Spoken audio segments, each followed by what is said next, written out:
Boa noite a todas e todos que estão nos acompanhando nessa mais uma live da Faculdade Refidim.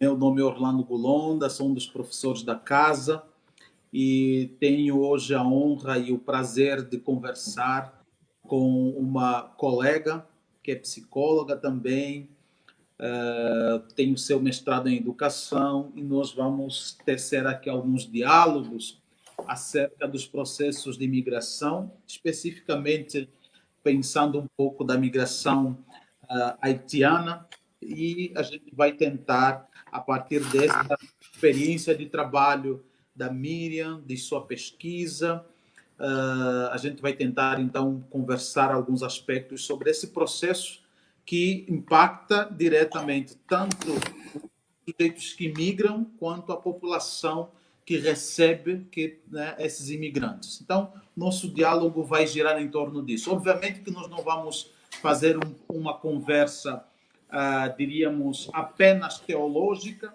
mas vamos fazer esse diálogo no campo da educação, algumas leituras de psicologia também, e no final a gente faz aproximações com a teologia, e vocês que estão nos acompanhando também têm aí a liberdade de formular questões, de nos colocar aí interrogações e provocações que vocês queiram nos fazer, e também a maior parte do nosso público é estudante de teologia, então vocês é que têm a responsabilidade de fazer os acabamentos e os links com a teologia, com aquilo que vocês têm estudado. Miriam, apresente-se, colega. Obrigado pelo tempo que você cede para a gente, enquanto Faculdade Refidim, para realizarmos essa conversa oportuna, necessária e relevante. Agradecemos essa sua disponibilidade. E apresente-se para quem está nos acompanhando, que ainda não conhece você. Apresente-se um pouquinho, conte um pouco de sua trajetória, seu trabalho, enfim. Então, muito obrigada. Boa noite a todos e a todas que estão conectados conosco, participando desse momento muito importante, essa reflexão muito importante, não é mesmo, professor Orlando? Então, meu nome é Miriam Gregório Ferreira, eu sou mãe, esposa do pastor João Ederli Ferreira, que é pastor da Igreja Assembleia de Deus, pastor auxiliar, né, da Igreja Assembleia de Deus na cidade de Joaçaba, e também sou psicóloga clínica, e recentemente estou em processo de finalização do meu mestrado em educação, já defendi minha dissertação no último dia 12 passado, e a minha pesquisa, ela versa sobre a inclusão social dos imigrantes haitianos na região meio-oeste catarinense, mais especificamente em Joaçaba e Erval do Oeste, e nos aspectos relacionados à educação e ao trabalho, que são os aspectos principais desse processo migratório.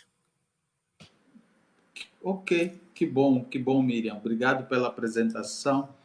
Para quem está nos acompanhando, obviamente que pensar a população haitiana, que já podemos chamar de uma população aqui no Brasil, pelo contingente, né, de haitianos que nós temos aqui no Brasil, a população haitiana é uma população que vem para o Brasil por um processo de imigração, né?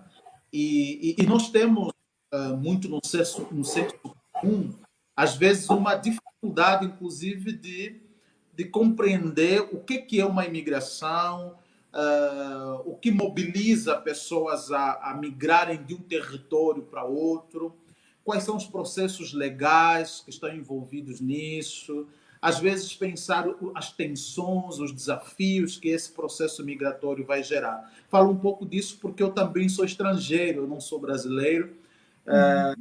Vim para o Brasil por volta de 2011, né? E no tempo que eu cheguei, juntamente com alguns irmãos e irmãs de Angola, também viemos para o processo de formação, ainda não tinha muita gente haitiana. Eu me lembro que em Joinville, nas ruas, assim, a gente andando principalmente no centro da cidade, a gente contava nos dedos os estrangeiros negros que a gente encontrava. Mas hoje é um fluxo grande. A própria cidade de Joinville, por ser um polo industrial de Santa Catarina, tem muita gente haitiana que hoje agora nós somos confundidos com os haitianos, né? Por conta da presença expressiva deles. Então, Miriam, gostaria que a gente, nesse primeiro momento da conversa, a gente pudesse pensar um pouco o que é, de fato, imigração, né? Quais são os aspectos importantes que devemos considerar e levar em conta quando falamos de imigração haitiana no Brasil, né? Enfim, vamos tentar pensar um pouco sobre isso, definição, e a partir da tua experiência de trabalho de pesquisa também. Então, quando a gente fala ou pensa na questão da imigração, logo pensamos nesse fenômeno atual que aconteceu no Brasil, da entrada massiva de imigrantes de estrangeiros vindos, especialmente do Haiti, falo dos haitianos, mas nós tivemos venezuelanos, africanos e outras regiões também que adentraram nesse processo mais atual de imigração do Brasil. Quando falo de imigração, eu estou falando de mobilidade humana. A mobilidade humana, ela faz parte, ela é intrínseca ao ser humano. Se nós formos pegar a história da humanidade, então nós sempre vamos ver processos de mobilidade das pessoas, seja de um lugar para outro, de uma região para outra. Inclusive nos textos bíblicos, se formos observar nessa perspectiva da mobilidade humana ou da imigração, nós vamos ver inúmeros relatos contendo essa dinâmica. No nosso dia a dia, esse processo de mobilidade, ele acontece também, talvez de forma micro, seja pelo fato de termos que nos deslocar da nossa casa para o trabalho, para a escola, para a universidade, para a igreja, inclusive. Então, o processo de mover-se, ele é intrínseco a nós. Estudar, falar sobre imigração, ela é importante porque fala também da nossa vida. Apesar de eu haver estudado um aspecto específico da imigração haitiana, mas o fato da mobilidade ela envolve toda a nossa vida humana. Inclusive, aqui como a faculdade de teologia, e vários alunos cursando o superior em teologia, o bacharel em teologia, acredito que muitos vêm do meio religioso, evangélico, cristão, a própria perspectiva de funcionamento das nossas igrejas, falo pela minha experiência da Assembleia de Deus, ela funciona nessa perspectiva relacionada aos obreiros, pastores, né? Nessa perspectiva de mobilidade, de sair de uma cidade para outra. Então, falar sobre imigração é falar sobre a nossa vida. A imigração, ela envolve inúmeros fatores, seja como motivos para migrar, para sair, como para o destino, como o espaço destinado para essa recolocação. Quando falo de imigração haitiana, nós não podemos pensar disso de uma forma isolada, como algo aconteceu a partir de 2010, que foi o boom da imigração haitiana, não, o processo de imigração ele precisa ser entendido nas suas raízes. Quando nós falamos da própria história do Brasil, desde o período pré-colombiano, digamos assim, antes do descobrimento do Brasil, entre aspas, nós já havia um fluxo intenso de pessoas, né, que moravam nessa região, na América, né, nas Américas conhecidas, que faziam trocas de espaços, eram sociedades organizadas de indígenas e povos pré-colombianos. Então, desde do período, então, da colonização, da descoberta do Brasil, né, pelos europeus, então nós começamos a receber no Brasil diversos fluxos migratórios. Cada fluxo tem uma especificidade e um motivo e uma finalidade. Desde o início, então, das grandes navegações, lá no século XV e XVI, quando os europeus usurparam as terras indígenas, no processo de colonização. Depois nós tivemos, então, a mobilidade, as migrações forçadas, que foram as migrações de escravos africanos para trabalhar nos engenhos e nos canaviais brasileiros, que foi conhecido como o período da escravidão no Brasil, um período muito doloroso da nossa história, diga-se de passagem, foram 388 anos de escravidão. Então, nós temos 132 anos pós a abolição da escravatura, e o que me leva a pensar será que nós já conseguimos superar essa marca doída da nossa história em relação aos migrantes, principalmente aos migrantes de origem africana ou de pele mais escura, né? Então, esse processo de escravidão no Brasil, ele formou também uma forma cultural a partir do eurocentrismo. Então, nós tínhamos o domínio europeu, a escravidão e a usurpação dos negros africanos, né, naquele período, dos indígenas também, e a nossa sociedade ela foi construída a partir desse eurocentrismo cultural. E isso ainda permanece na nossa sociedade, tanto que se formos observar os noticiários frequentes de questões envolvendo racismo, a xenofobia, agora em relação aos imigrantes. Enfim, os outros fluxos migratórios, não vou me adentrar nesse processo, mas quero falar dos fluxos atuais que envolveu, propriamente dito, os haitianos. Então, esse novo modelo de migração, ele vem já lá desde 1950, com o advento da globalização, onde há uma ruptura daquele modelo antigo de transferência de pessoas entre os países, onde as migrações aconteciam intercontinentais, elas passam a acontecer agora entre vizinhos. Inclusive, os haitianos, na perspectiva de muitas pessoas, eles, como você falou, eles confundem com os africanos, com outro espaço, né? Mas, na verdade, os haitianos, eles são americanos também. Eles são nossos vizinhos, diga-se de passagem, estão lá em outro espaço da América e vieram para o nosso país. Então, nesse novo modelo de imigração atual. O que motivou a vinda dos haitianos, o que facilitou a entrada dos haitianos aqui no Brasil? Pelo menos 4 fatores identifiquei a partir de outros estudos aqui no Brasil. Um deles foi a crise econômica mundial, lá no ano de 2008, que afetou o mundo todo. No Brasil, ela ainda não havia afetado de forma tão significativa. Também outro fator é a diminuição na taxa média de crescimento populacional brasileiro, segundo o IBGE. Outro fator, a restrição da entrada de estrangeiros nos países economicamente desenvolvidos. Então, houve barreiras físicas e burocráticas que impediam a entrada desses estrangeiros que eram acostumados ou comumente viajavam para países europeus ou para os Estados Unidos, e devido a essas barreiras que foram colocadas a partir de então, eles começaram a migrar para outras regiões, outros países, que não era comum a migração. Outro fator também, que acho que esse foi um dos principais, o imaginário que o Brasil estava sendo um país de oportunidades, em decorrência da expansão econômica lá na primeira década do século XXI, e também a realização de eventos esportivos como a Copa do Mundo FIFA de 2014 e as Olimpíadas de Verão 2016. Então, a imigração haitiana para o Brasil, ela não é um fato isolado, já pudemos observar, nem em relação ao Brasil e nem mesmo em relação ao próprio Haiti. Lá no Haiti existe uma cultura, digamos, de migração.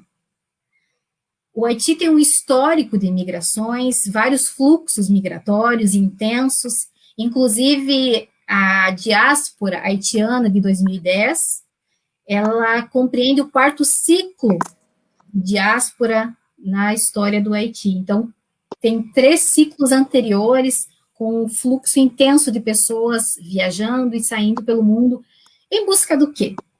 Daquilo que talvez não encontram no seu país de origem, né? Se formos pegar a história do Haiti, nós vamos ver que é um país castigado por golpes, regimes ditatoriais, embargos econômicos sofridos pelos Estados Unidos, corrupções, também fatores econômicos, como a influência do sistema capitalista, o alto índice de pobreza, também fatores socioambientais relacionados a catástrofes, furacões e terremotos, principalmente em 2010, quando deu o terremoto na capital do Haiti, que quem acompanhou, né, os noticiários pôde ver o potencial destrutivo e o quanto aquela sociedade foi impactada com esses agravantes naturais. Infelizmente, a República do Haiti carrega o estigma de ser economicamente o país mais pobre das Américas. Segundo o Banco Mundial e o Fundo Monetário Internacional, o índice de desenvolvimento humano é de 0,404%. Aproximadamente 60% da população é subnutrida. Mais da metade vive abaixo da linha da pobreza, ou seja, com menos de 1,25 dólares por dia. As condições de saneamento são precárias, acesso à saúde é limitado, analfabetismo atinge 45% dos seus habitantes. Porém, o Haiti não pode ser visto apenas nessa perspectiva. Se teve algo que eu propus um esforço, foi trazer na minha pesquisa outros aspectos do Haiti. Porque se o Haiti está nesse momento, nessa condição, é porque há fatores que influenciaram. Miriam, só um detalhe. Eu acho que agora você vai entrar numa discussão muito interessante que pelo menos para mim, é muito cara no modo como a gente precisa trabalhar com qualquer população, né? Que é a Chimamanda, uma teórica nigeriana, ela trabalha muito um conceito que é o perigo da única, né? E a única também traduzida como o perigo da visão única das coisas, né? Então, eu acho que você agora vai começar a fazer uma conversa que eu acho super importante. Por isso eu vou pedir, antes de você continuar, que eu só quero retomar alguns aspectos que você acabou de falar, Sim. Que eles são bem bacanas. Primeiro, você consegue levar a pensar, então, que sempre que a gente vai compreender processos de migração, a gente está compreendendo mobilidade, né? E essa mobilidade ela acarreta consigo transformações de todas as ordens, né? Desde a mais básica, que é esse deslocamento que se opera, da gente deixar o nosso território cultural, né? Deixar o lugar, as nossas práticas tradicionais, o lugar, por exemplo, deixar nossa igreja, deixar nossa escola, deixar o bairro onde a gente morava, deixar os territórios que a gente estava acostumados a caminhar, né? Então, isso por si mesmo já gera todo um processo de transformação e que tem muitas implicações, né? Eu acho que para quem lida com qualquer estrangeiro num processo de migração, precisa sempre levar isso em conta, né? Que nenhuma migração é fácil, ainda mais quando essa migração é proporcionada, né, por questões, às vezes, adversas à nossa própria vontade, porque não estamos a falar de uma migração de um norte-americano, né, que vem para o Brasil para passar um tempo, né, com a sua família. Não, nós não estamos a falar dessa migração. Também não estamos a falar, por exemplo, de uma migração que pode ser feita atualmente de quem é europeu e vem, por exemplo, para as regiões do Brasil para fazer morada, né? É diferente. Nós estamos a falar de uma migração de um público que apresenta os índices que você, por exemplo, sinalizou ali de índice de desenvolvimento baixos, teve uma série de complicações no seu processo econômico, sua estrutura política, e ainda vem tendo, e teve aí questões adversas, por exemplo, os acontecimentos de cataclisma nacional, né? Relacionado à natureza. Então, eu acho que a gente está falando aí de uma migração que sempre é difícil, toda migração é difícil, mas tem especificidades essa migração relacionada ao público haitiano, às pessoas haitianas, né? E eu acho que isso é fundamental, porque a gente vai para um outro aspecto, que é o fato de que toda migração, além de produzir um distanciamento do meu lugar de origem, meu lugar comum, meu lugar familiar, me coloca sempre exposto a uma série de aspectos, entre eles violências, porque eu vou me deparar com um outro, eu não sei como é que esse outro vai me receber, eu não sei como é que esse outro vai me conceber, vai olhar para mim. Eu também não conheço, eu sou um estranho para esse outro, assim como esse outro é um estranho para mim, em todos os sentidos, inclusive no aspecto de linguagem. Né? A gente sabe que o primeiro processo, o primeiro aspecto que media a criação de vínculo com qualquer pessoa, em qualquer contexto, é a linguagem, no nosso caso aqui, falando da fala mesmo, enfim. E é uma linguagem diferente, é um outro contexto. Então, como que esse processo de estranhamento, né, tanto de quem chega quanto de quem recebe o que chega, também ele é sempre complexo. Ele vai produzir sempre muitas ressonâncias, vai produzir aí muitos registros e que nem sempre eles são registros fáceis, né? De serem elaborados, levam um certo tempo, né? Se a gente mudar, por exemplo, de Joinville para Florianópolis, já você tem várias mudanças.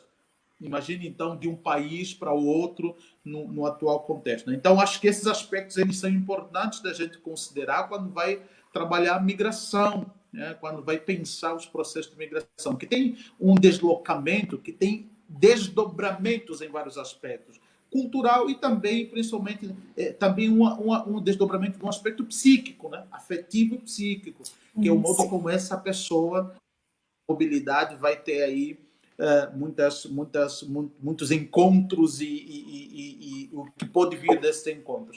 Agora, eu acho que nós podemos, então, pensar, Miriam, isso que você coloca, que é como é que a gente no Brasil recebe, como é que o Brasil recebe essas pessoas haitianas e que motivo? Você já tocou em alguns aspectos aí, mas acho que nós podemos retomar e trabalhar um pouco mais disso, porque eu acho que aí está a nossa contribuição hoje da nossa live, né? Porque muitos de nós aqui que estão nos acompanhando são pastores de igrejas, trabalham com microempreendimentos, enfim, e certamente tem pessoas haitianas no contato mais próximo, né? Então, acho que vamos tentar pensar um pouco como é que o Brasil recebe esse público, né? Como é que a gente olha para essas pessoas? Porque, por exemplo, Miriam, que a gente sempre, no Brasil, aqui em Joinville, por exemplo, sempre se confundiu Haiti com África.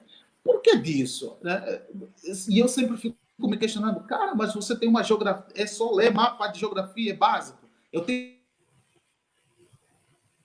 uma hipótese um pouco sobre esses aspectos que certamente você trabalhou aí na sua pesquisa. É muito interessante isso que você fala, essa questão da recepção dos brasileiros, e essa recepção é possível perceber na fala, no discurso, porque a minha pesquisa ela foi uma pesquisa de campo, então eu não quis falar a partir de mim, eu quis proporcionar a partir da minha pesquisa um espaço de voz, um espaço de fala, de visibilidade para os haitianos. Então, se você tiver a oportunidade de ler, né, em um outro momento a minha pesquisa, ela tem um material empírico riquíssimo de informações. E eu me baseei nessas informações para me projetar algumas conclusões ou considerações em relação a esse processo.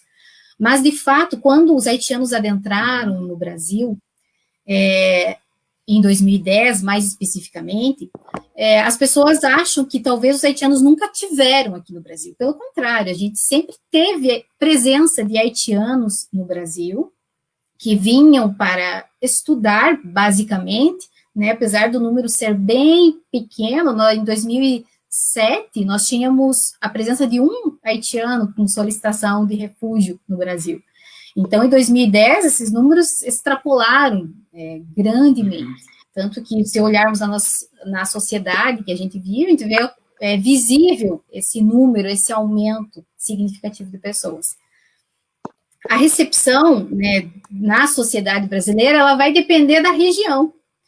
A região sul do Brasil, ela foi colonizada basicamente por imigrantes, ou sua grande maioria, por imigrantes europeus. Então, traz todo um histórico relacionado a questões culturais, imposições, enfim. A presença do negro nessa sociedade, ela não é vista com tanta facilidade como em outras regiões do Brasil, onde existe uma diversidade maior de população. Inclusive, no relato dos haitianos, foi possível identificar que em outras regiões que eles moravam, por exemplo, lá em Minas Gerais, que a vida deles era muito mais fácil, a segurança, a facilidade de contato, de interação com a sociedade era maior. E aqui, falo aqui da minha região, não fiz pesquisas em outros espaços de Santa Catarina, mas a partir da minha região, desde 2014, 2013, nós já temos presença de haitianos aqui. Porém, a relação destes com a sociedade ainda ela é muito tímida. Eu percebo que os haitianos são vistos ainda como uma subclasse, uma subcategoria de humanos. E eu até estive lendo, eu vou indicar aqui um livro muito interessante de um dos professores que foi aqui do nosso PPG, O Ensino se Dobram, por Alfredo de Paulinho Eide, e ele fala sobre a imigração no extremo oeste de Santa Catarina. E me chamou a atenção, lendo esse livro, que quando os europeus estavam colonizando essa região, então tinha uma influência religiosa católica muito forte. E começou-se a criar no imaginário das crianças, naquela época, uma percepção sobre a figura do diabo, que ele era negro, né? Ele era escuro, preto, e quando uma criança, filho de alemão, encontrou-se pela primeira vez com um negro na rua, no caminho, indo para a cidade, ele entrou em pânico, ele ficou apavorado, porque ele pensou, agora encontrei o diabo na minha frente. Então, veja que esses imaginários, eles foram se cristalizando na forma das pessoas perceberem o outro, como você fala. Como que esse outro me recebe? Como que esse outro europeu, de origem europeia, mesmo sendo brasileira, mas que traz toda essa carga histórica, cultural, constitutiva do ser, consegue perceber esse outro ser que interage, que coexiste comigo nesse mesmo espaço. Como eu te falava anteriormente, em relação ao Haiti e aos próprios haitianos, o que se percebe muito no discurso das pessoas é um certo olhar e discurso de pena, como que eles foram atraídos para o Brasil como uma forma de dar uma ajuda porque eles estavam sofrendo muito. Mas não é essa a realidade que a gente percebe ao interagir, ao conversar com os haitianos. Muitos deles vêm de condições sociais diferenciadas daquelas do imaginário popular. Aí é que eu falo, né, comunico com você essa questão do eurocentrismo cultural brasileiro que regula a forma como a gente enxerga o outro migrante vindo de países subdesenvolvidos economicamente, porque culturalmente são países maravilhosos, tem uma cultura maravilhosa, tem uma gastronomia maravilhosa, tem arquitetura, tem belezas naturais, tem marcos históricos. Aí o que acontece? A desinformação por parte dos brasileiros em relação a questões pontuais, como você falou, em conhecer a geografia do mundo, por exemplo. Isso foi identificado na fala dos meus entrevistados, que as pessoas vêm questionar os haitianos, dizendo assim, você não tem o que comer lá? Nós soubemos que vocês comem madeira, nós soubemos que vocês não têm onde dormir. Aí ele pergunta, mas você sabe onde é que fica o Haiti? Aí eles citam a África. Né? Então, é é um desconhecimento que gera preconceito, e esse preconceito ele é motivo de violência e de exclusão. Porque quando a gente fala de exclusão social, nós estamos falando de um fenômeno, mas que não é o excluído que escolhe estar excluído. Pelo contrário, quem designa a exclusão é quem está no poder, seja ele político, seja ele econômico, seja ele cultural, seja ele de conhecimento, né? Então, quem designa, quem fica excluído, não é aquele que quer ficar, é quem está nessa hierarquia superior, dita superior, que define quem está dentro, quem está fora. É diferente da marginalização, que a marginalização é ao lado, está mais próximo. Agora, o fator exclusão, ele é mais complexo, né? Ele envolve outras questões, essas que eu cito, são basilares, fundamentais, estruturais. Isso, só deixa eu contribuir aqui com um aspecto que, nossa, tuas falas são muito, muito boas e tu não sabe a felicidade que eu estou tendo aqui em poder ouvi-la, tá? Mesmo, assim, ó, tô aqui alegre, porque, enfim, esse tem sido também um campo de trabalho que eu venho tendo tanto na psicologia. Que bom. A gente vem fazendo essas aproximações também com a teologia. Porque quando a gente vai pensar que todos os processos de exclusão e processos excludentes, eles partem da configuração de uma relação de poder, onde você tem pessoas que podem e criam as tecnologias necessárias para excluir, ou pelo menos marcar que tipos de corpos serão excluídos.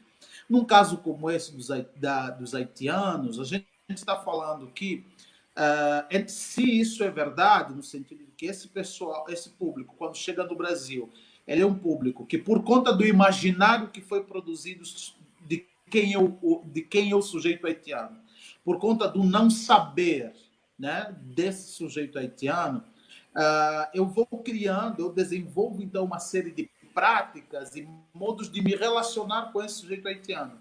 E só que essa não é uma relação que parte de uma premissa da igualdade e da horizontalidade das relações, mas é sempre a partir dessa condição de quem está num lugar de privilégio e, portanto, vai criar as tecnologias de exclusão.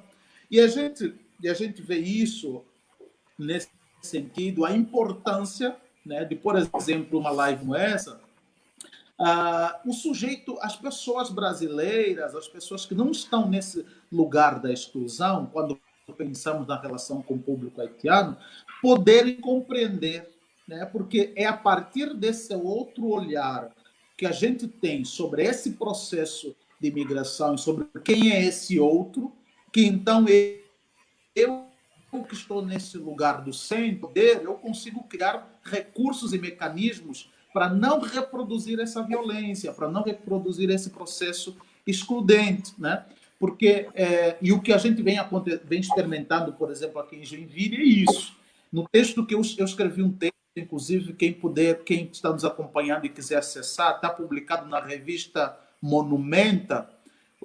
O título do texto é Cidade, Lazer e Trabalho, percepções de haitianos sobre a cidade de Joinville. E um dos aspectos que um dos sujeitos que nós entrevistamos relatou foi exatamente esse, que ele disse assim, olha, o difícil de morar no sul do Brasil não é a questão econômica, porque aqui a gente até encontra trabalho. Não é a questão, diríamos, habitacional, de moradia, porque, por exemplo, aqui em Joinville, a gente tem uma distribuição aí de regiões da cidade, em que a região sul é a região mais acessível em termos de aluguéis e moradia em relação à região centro-norte, né? Então, eles relataram, olha, na região sul você consegue um aluguel de um bom lugar para ficar com 600, 700 reais. Então, esse não é o problema. Qual é o problema? O problema é que as pessoas aqui não nos veem como gente. E aí, e quando a gente está a falar que alguém não me vê como gente, eu estou sendo excluído e violentado a partir daquilo que é condição fundamental da existência, que é ser reconhecido como humano, né? E aí eu acho que a gente tem um papel fundamental de repensar como que alguns imaginários que construímos historicamente, alguns modos de conceber o outro, principalmente esses outros que não estão no eixo eurocêntrico, que não estão no eixo norte-americano, né? Todos que não estão nesse eixo, parece que a gente tem uma leitura, e aí quando falo gente, me incluo nesse processo também como um sujeito africano, né, que a gente acaba colocando que todos os sujeitos que não estão nesse eixo, então são os sujeitos que não têm a mesma humanidade. E aí nós estabelecemos de antemão a pior violência. E como isso se traduz? Por exemplo, Miriam, a gente percebe aqui em Joinville um grande problema que tem sido a precarização das condições de trabalho desses haitianos, né? Nessa nossa pesquisa, nós percebemos isso. As piores condições de trabalho em certas empresas, indústrias em Joinville, são ocupadas por pessoas haitianas, com condições de remuneração extremamente baixas. Inclusive, foi muito comum em Joinville o discurso assim. Porque veio por um tempo o discurso de que os haitianos estão roubando os nossos empregos. E aí depois começou a surgir outro discurso que é mas os haitianos não estão roubando o nosso emprego, é que eles estão trabalhando em lugares, em coisas que os brasileiros não querem trabalhar. E esse discurso foi dito no sentido de querer dar uma moral para os haitianos. Depois a gente foi percebendo que não, sim, é óbvio que os haitianos estão trabalhando em lugares que o brasileiro não quer trabalhar, porque o brasileiro tem a consciência de direito e ele sabe que aquilo não é condição boa para ele trabalhar. Já esse sujeito que é haitiano, que é numa condição de vulnerabilidade em termos de direitos de cidadania, em termos de políticas de proteção social e aí ele vai se submeter a essas condições. Mas aí a pergunta é, quem tinha que mudar isso? Obviamente não é o haitiano, é quem recebe esse sujeito estrangeiro, porque eles não colocariam uma outra figura naquelas condições de trabalho, né? Então, como é importante a gente ter que discutir isso, porque em última instância, quando a gente vai problematizar essas questões, principalmente a partir desse lugar de quem pode excluir, quem pode exercer práticas mais acolhedoras, né? Se a gente discutir com esse grupo que pode fazer isso, então aí a gente está criando, oportunizando a reconstituição de um modo de relações que talvez sejam menos violentas e agressivas, né? Sim, inclusive a minha proposta é a superação dessa designação do imigrante.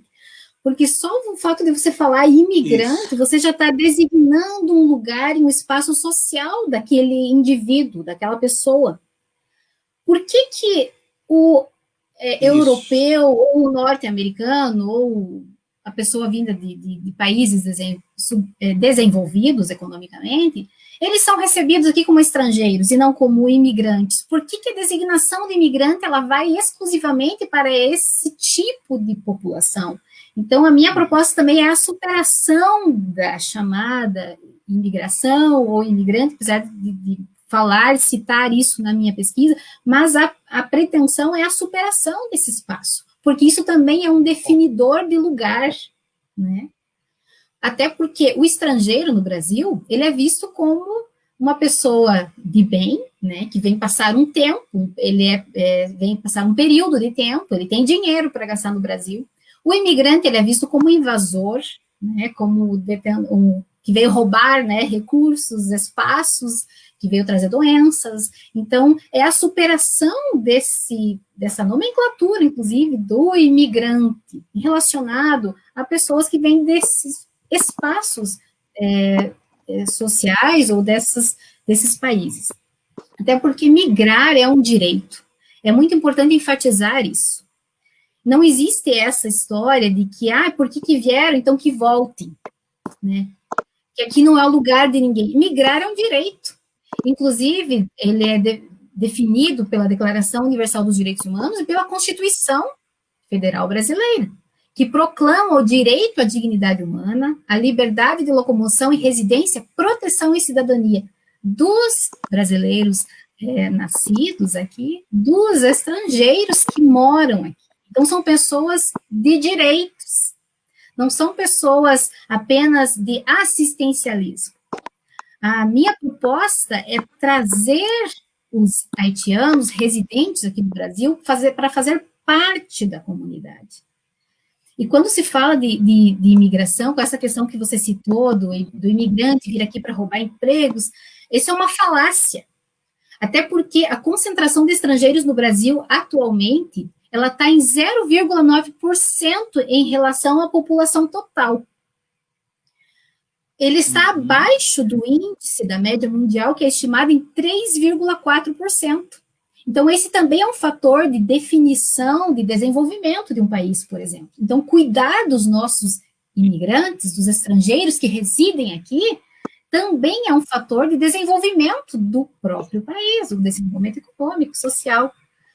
Veja bem, atualmente o Brasil ainda é um país de emigração. Nós temos uma taxa em torno de 4% de brasileiros que saem ou estão fora do Brasil atualmente. Então, tem mais brasileiros saindo do que estrangeiros entrando. Então, essa falácia de roubando o lugar de brasileiro, ela é ilusória, talvez politiqueira, ideológica, tendencionista, não é mesmo?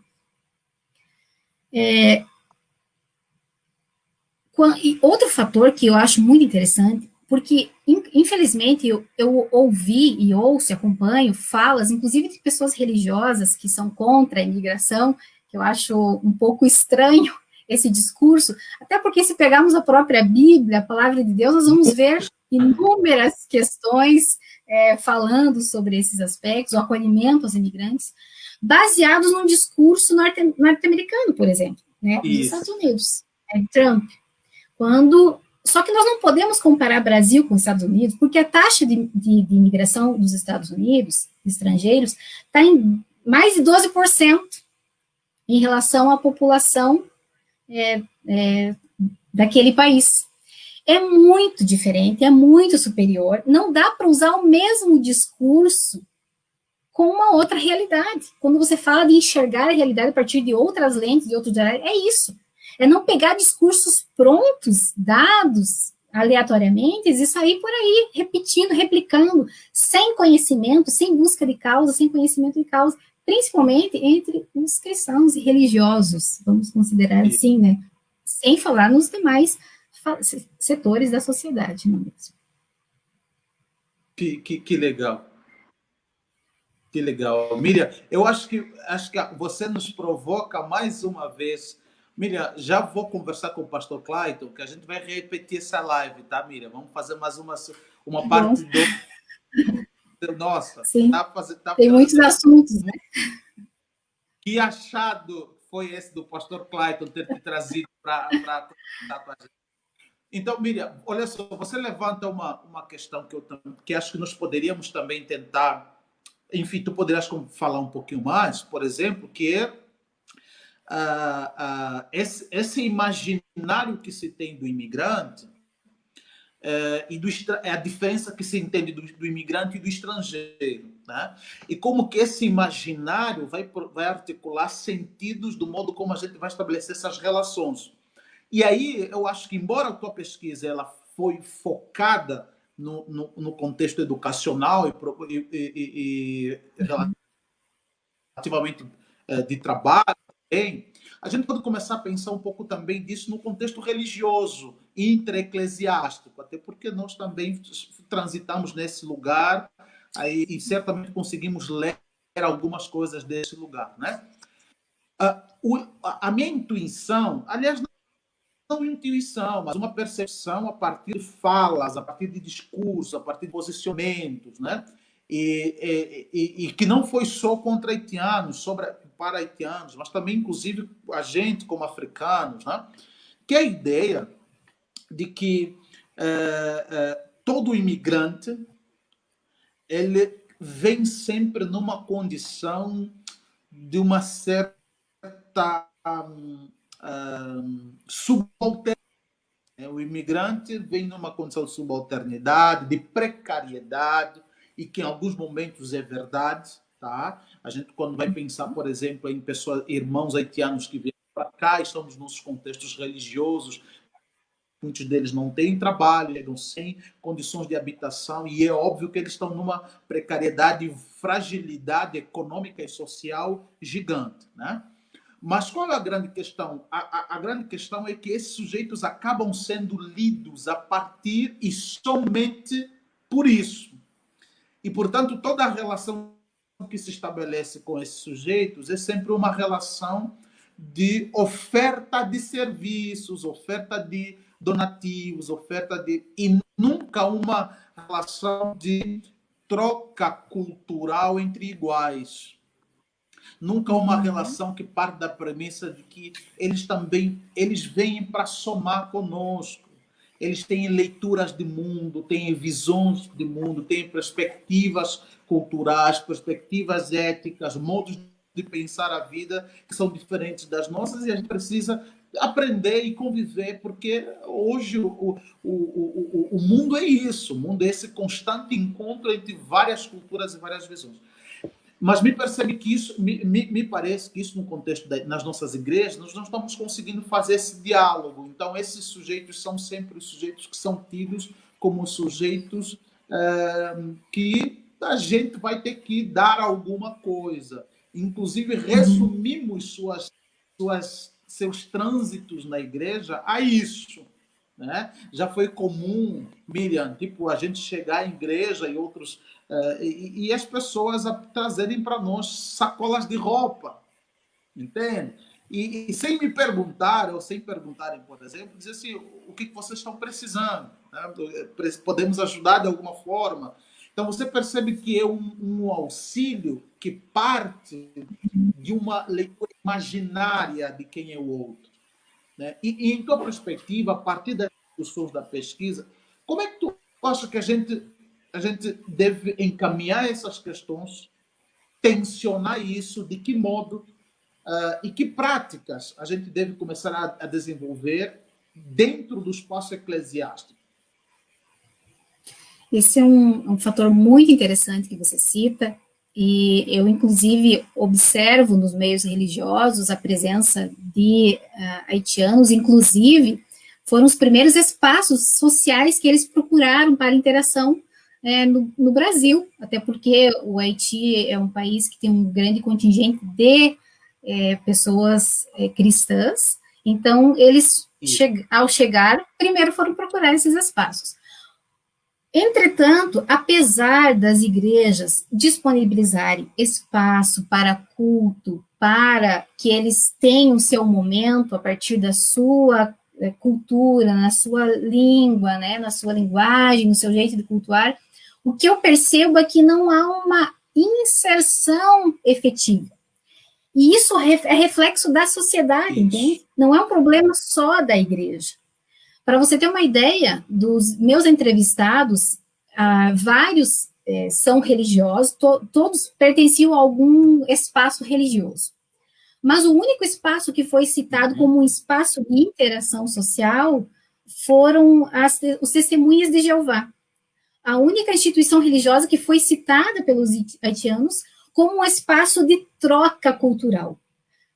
Por exemplo, na quinta-feira, era um espaço de aprendizagem, né, dos textos deles, enfim, aonde uma quinta-feira era o brasileiro que ministrava em português, e na outra quinta-feira era o haitiano que ministrava na língua crioulo.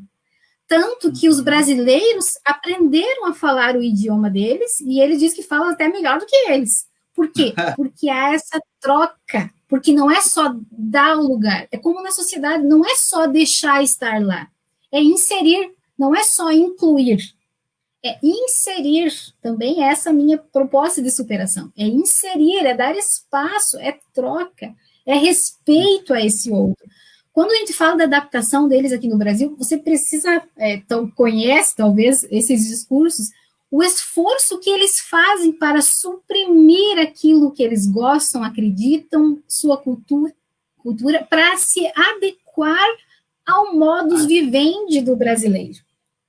Isso pode auxiliá-los em algum momento, mas também é um motivo de sofrimento nessa subjetividade.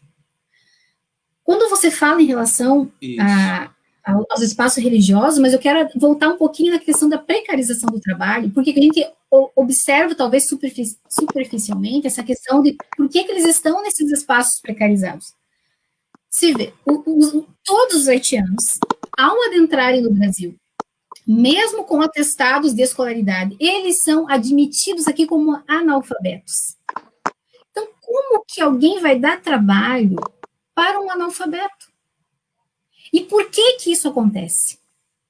Quem que designa isso para os haitianos? Gente, eu conheço pessoas que são professores, formados, médicos, engenheiros, psicólogos, que estão trabalhando cortando frango. E fazem isso com muito gosto, né?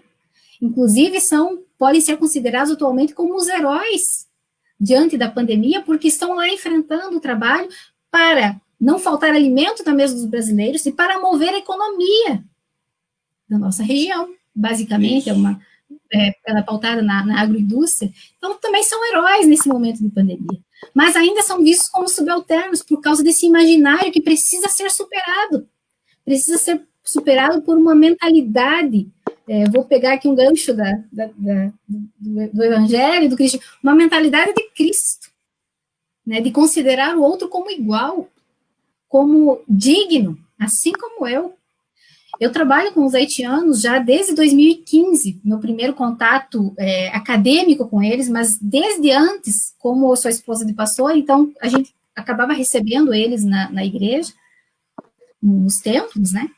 Mas desde 2015 exerço algumas atividades relacionadas à comunidade haitiana, inclusive enquanto cursando o curso de psicologia. Desenvolvemos, juntamente com a coordenação e demais professores, o primeiro grupo de apoio psicológico aos haitianos, que foi um projeto pioneiro nas universidades catarinenses. Então, são várias questões, vários aspectos, mas essas ações, elas não podem ser impositivas. Como você fala, não é chegar e dar o que eu acho que ele precisa. O outro precisa ser ouvido na sua inteireza. Precisa haver uma sensibilidade. Eu, quando olho esses jovens, essas mulheres, eu me coloco no lugar deles. Porque se fosse eu, se fosse minhas filhas, se fosse meu marido, né, como que eu gostaria que fosse tratado, como que eu gostaria que fosse conversado. Então, atualmente, eu desenvolvo um projeto chamado Abrace com H, que é Haiti, Brasil, essa conexão, no intuito de promover e auxiliar nesse processo de inclusão social, de participação ativa na sociedade. O nosso interesse é desenvolver uma associação de haitianos para que dê esse suporte. Quando você fala da questão da precarização do trabalho, gente, existem muitas violências, existem muitas questões envolvendo as mulheres, violência étnico-racial e de gênero. Mulheres que não conseguem emprego pelo fato de ser mulher, pelo fato de ser negra, pelo fato de ser haitiana e pelo fato de engravidar. Isso é absurdo. Século XXI.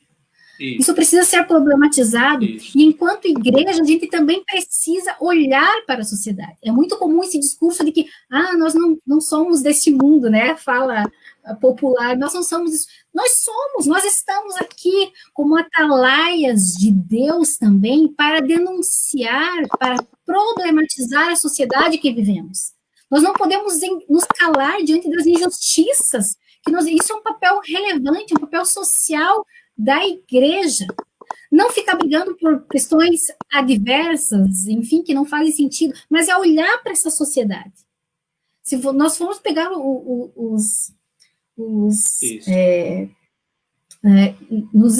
nas histórias bíblicas, né, os profetas menores, eu lembro quando eu era professora de EBD aqui dos jovens, nós estudamos os profetas menores, gente, eles tinham uma visão política, não politiqueira, política social intensa. Eles eram levantados por Deus para denunciar aspectos da sociedade, e é isso que nós precisamos para os cristãos da atualidade.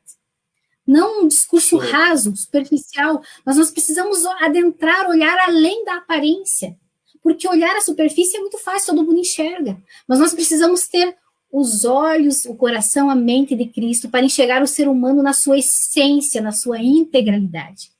Eu acho que é esse o discurso que eu venho trazendo na minha proposta, na minha pesquisa, nesse momento também. Legal. Miriam, nossa, adorei suas colocações.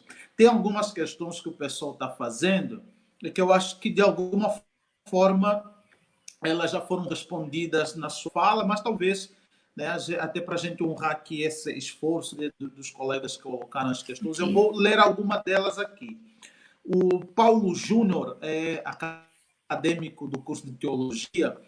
Ele pergunta para você se em sua pesquisa foi possível verificar por que os haitianos teriam, em sua maioria, vindo para o sul do Brasil, em especial Uhum. Joinville, e qual seria o número de haitianos hoje aqui, né, no sul do Brasil. Não sei se você consegue ter esse dado. E o mesmo Paulo, ele coloca em outra questão, que é sobre qual seria a maior dificuldade dos haitianos. Se seria a discriminação, suponho aqui que ele esteja falando de uma discriminação étnico-racial, então poderíamos traduzir aqui, seria o racismo, a questão do idioma, né, a questão do vínculo, ou então seria a questão do emprego. Qual é a maior dificuldade? Tá?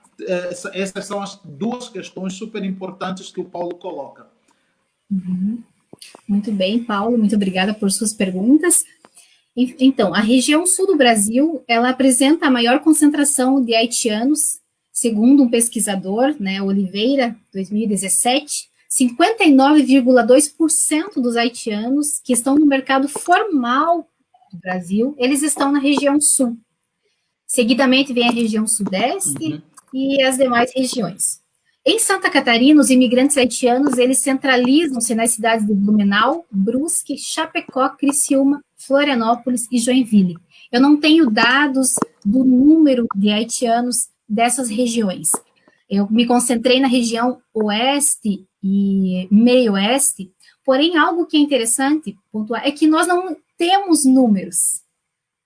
Não há registros oficiais. Eu fui, inclusive, entrei em contato com a Polícia Federal, que foi me designado como uma possível possibilidade de encontrar esses números, e não há esses registros oficiais. Isso já demonstra para nós a invisibilidade dessa comunidade. Como que não tem registro?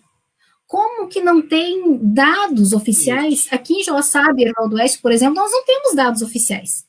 Não existe essa informação. Se for perguntar em setores da assistência social, do município, da educação, da saúde, não há essas informações, porque é algo novo que a sociedade está aprendendo a lidar, mas com uma certa lentidão, diga-se de passagem. A outra questão se referia à maior dificuldade, né? Na minha pesquisa, a maior dificuldade é o trabalho. Porque nós recebemos estrangeiros em idade produtiva, digamos assim, com vigor para trabalhar. E eles vieram com perspectivas de crescimento, desenvolvimento. Teve, inclusive, um haitiano que falou assim, nós temos mais para oferecer para o Brasil do que o Brasil está nos dando de oportunidades. São pessoas com uma visão de mundo extremamente grandiosa, com formações, muitos dominam vários idiomas, e nós estamos perdendo esse potencial de trabalho, diga-se de passagem. Então, a questão do trabalho é o fator que mais implica na vida, de sofrimento na vida dos haitianos, apesar de ter a questão da discriminação, mas, de certa forma, há uma certa sublimação, diria assim, um jeito de lidar com essas questões de sofrimentos, como se elas ficassem um pouco à parte e eles focassem nessa questão do desenvolvimento, do que eu quero fazer, o que eu vim fazer e os meus propósitos. Acho que mais ou menos isso para responder brevemente. Certo. Eu só queria acrescentar nisso que você traz, Miriam, e muito bem, que, na verdade, a gente não tem como dissociar, por exemplo, que violência está sendo a mais agressiva, porque todas essas violências, muitas vezes, elas têm, né, têm uma certa interseccionalidade. Né? A gente tem, por exemplo, obviamente que a precariedade de trabalho e de emprego é por conta de uma discriminação étnico-racial. A discriminação étnico-racial tem a ver por conta, por exemplo, dos imaginários que nós construímos, que a sociedade brasileira construiu, do corpo negro, do corpo estrangeiro. Esse imaginário também tem a ver com o processo histórico. Enfim, então você tem sempre muitas conexões e elas vão estar sempre se desdobrando uma na outra. Tem uma outra colega aqui, que é a Eugline Jean Batista, e colocou algum aspecto bem interessante, que, por exemplo, ela relata que na cidade de Joaçaba elas não querem empregar mulheres negras haitianas, né? Então você percebe que aí tem uma discriminação étnico-racial, é uma violência de trabalho, é uma violência de gênero, né? Por que não contratar uma mulher haitiana? Enfim, então a gente vai percebendo que essas camadas elas estão sempre juntas, né? Então, o que fica muito difícil às vezes, obviamente que em alguns casos a gente consegue, mas às vezes fica muito difícil nós conseguirmos pensar qual é a violência que está sendo mais violenta, né? Todas são violências, mas qual delas é violenta? Mas, enfim, eu acho que você consegue sinalizar muito bem que, olha, temos aí uma questão de como esse público também vai criando estratégias disso que a psicanálise chama de sublimação, né? Então, enfim, eu estou numa... Que em outros estudos chamam de agência, né? Os estudos chamam de agência, essa capacidade da pessoa, mesmo diante do sofrimento, encontrar meios de superação.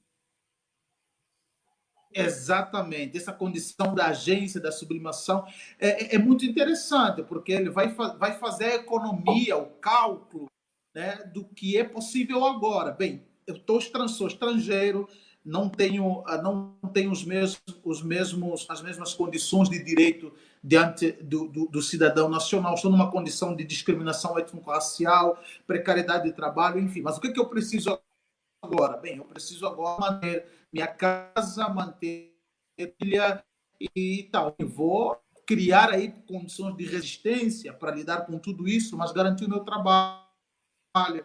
Né? E qual é a grande questão disso? A questão é que poderia ser diferente, não precisaria ser assim. Né? A gente não está dizendo que, por exemplo, o sujeito haitiano que vem para cá precisa ser rico. Se for rico, olha Jesus de Nazaré, e que bom. Mas se não for, beleza, não é isso que estamos querendo, mas que pelo menos eles não estejam numa condição de violência cotidiana, né? De violência pautada por uma condição de existência que produz uma certa nulidade o tempo inteiro, uma condição de menos jeito, né? E eu acho que aí, nesse sentido, além dos nossos estudos enquanto psicólogas, psicólogos, educacionais, teólogos, a gente encontra na própria tradição bíblica, teológica, um caminho muito interessante. Tem um caminho sempre do acolhimento dos estrangeiros, na tradição veterotestamentária, um caminho de Jesus que sempre proporciona a mesa, né? O acolhimento para sentar-se à mesa, acolher estrangeiro numa perspectiva veterotestamentária, ou então sentar-se à mesa para repartir o pão numa perspectiva de Jesus, não significa que é resolver todos os problemas do outro, né? Nesse caso do imigrante, mas é pelo menos criar as condições fundamentais, que são condições bíblicas e teológicas, para que o outro não seja reduzido a nada, para que o outro não seja violentado na sua dignidade de humano.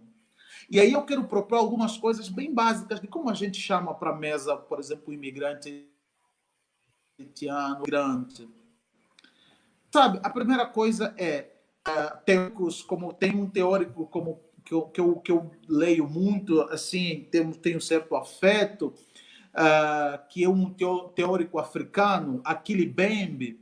Ele escreve um texto de necropolítica e ele diz assim, olha, um dos aspectos fundamentais para a gente, por exemplo, reduzir políticas de morte ou matar o outro é chamá-lo pelo nome, identificar o seu rosto.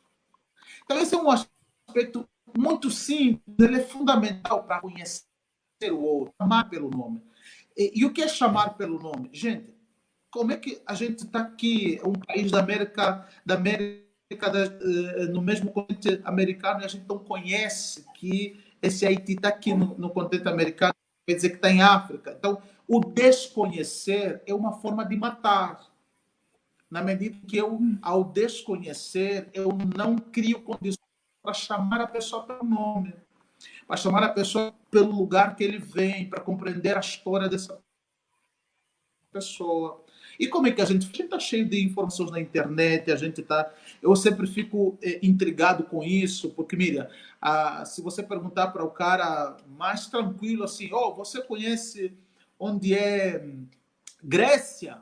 Lá na Europa, o cara conhece. Você conhece onde é Suécia? Suécia, Suíça? O cara conhece. Mas ele não conhece o Haiti em termos geográficos. Então, isso não é só do não querer conhecer, faz parte de um modo de compreender quem nós queremos conhecer e quem nós não queremos, não fizemos a mínima para querer conhecer. Né? Então, isso é uma forma de matar. E eu acho que uma forma de fazer reviver é chamar as pessoas pelo nome, é conhecer as histórias, é conhecer um pouco mais de quem o outro é. Acho que outra proposta que o próprio Evangelho em Jesus Cristo nos ensina é exatamente caminhar junto, no sentido de não apenas estar com as pessoas numa lógica, operar numa lógica de distanciamento, mas caminhar junto não é resolver os problemas das pessoas, da humanidade o tempo inteiro, mas é pelo menos conseguir compreendê-lo, conseguir compreender que problemas são esses, conseguir escutar que questões são essas. E não definirmos a partir de um lugar da igreja apenas, a gente já sabe o que você precisa. Não, a gente nunca sabe o que o outro precisa. A gente precisa sempre um encontro, uma caminhada. Mas só vamos fazer isso quando a gente desvencilhar-se desses imaginários que nós construímos e que ainda insistimos em manter. Entre eles, um imaginário pautado numa discriminação étnico-racial, que ela não é, às vezes, dita em palavras, mas ela é traduzida em gestos. Quando eu não conheço a história, quando eu não me preocupo em conhecer, quando eu reduzo as pessoas a certos aspectos, quando eu leio alguém, esse público, só como uma história única, como diria Chimamanda, e aí é a história da pobreza, da miséria, e não tem mais coisas para além disso. Quando eu produzo enquadramentos e fotografias que desumanizam as pessoas, porque visibilizam apenas com momentos, às vezes, de suas dificuldades. Né? E eu acho que a gente, como igreja, tem aí em Jesus uma inspiração. Jesus era alguém que procurava o tempo inteiro chamar as pessoas para a mesa.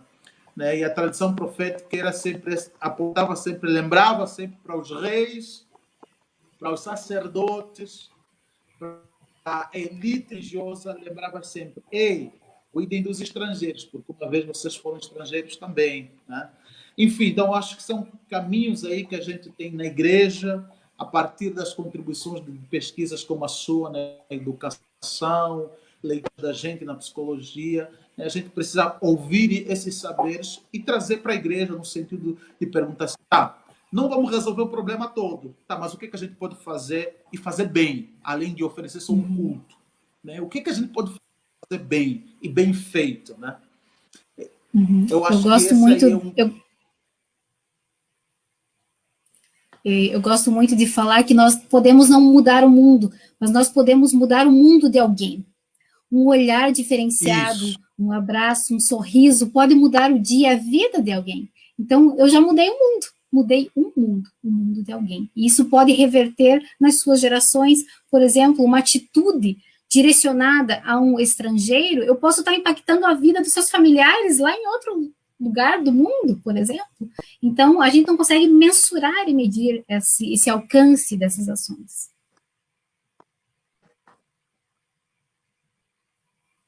Exatamente. Miriam, nosso tempo deu. Eu te prometo, Miriam, e garanto, e eu pedido, eu vou pedir ao pastor Clayton para reeditar essa nossa conversa, para a gente falar outras coisas também, ainda sobre esses processos de migração. Sua fala é muito lúcida. Parabéns pelo trabalho que você fez. Certamente eu vou querer lê-lo. Tá? Já fiquei curioso para ler. Porque não é só um trabalho acadêmico, mas é um trabalho que nos dá condições de pensar ações efetivas, desde o campo de políticas públicas, desde o campo de Sim. práticas socioassistenciais, ao campo intraeclesiástico, como a igreja pode pensar essas demandas, essas questões, sua compreensão de vários aspectos que você trouxe, que até a gente não conseguiu conversar, como, por exemplo, o imaginário do branco, da branquitude, da negritude, esses imaginários, como isso opera, né, nas relações com esses sujeitos. Vamos tentar marcar outra live para discutir isso. Foi muito prazeroso ouvi-la. E parabéns pelo trabalho e continue com esse trabalho, porque nós, enquanto igreja, precisamos de vozes proféticas daquilo que você diz, para além dessa coisa do politiquês, dessa coisa que foi completamente levada a uma dimensão muito superficial, né?